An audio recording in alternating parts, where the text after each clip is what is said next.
भाई धन्यवाद, तुम्ही इथं आलात. जय शिवराय. काय म्हणताल दादा, तुम्ही परिस्थिती पाहिली? याच्यामध्ये परिस्थिती बिकट आहे.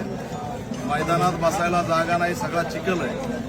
खाण्याचे हॉटेल बंद केलेत, पाणी बंद केले आणि वेळोवेळी ते नळकांड्याच्या गाड्या, रॅपिड ॲक्शन, दंगा पथक हे दाखविल्याने काही होत नसतं. हा इशारा मी फडणवीसांना देतोय.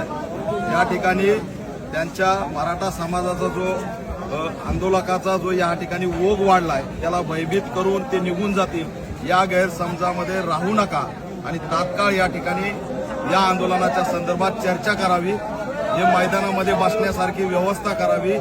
मी याला आधुनिक जालिनवाला बाग असं म्हणतो.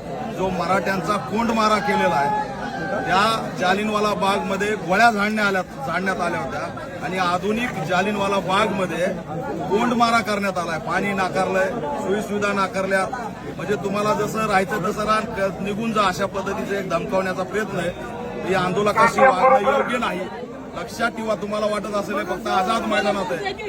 आंदोलकाच्या आणि नेतृत्वाच्या केसाला जरी धक्का लागला तरी एका सेकंदात महाराष्ट्रातले रस्ते सुद्धा पॅक झाल्याशिवाय राहणार नाही. हा इशारा सुद्धा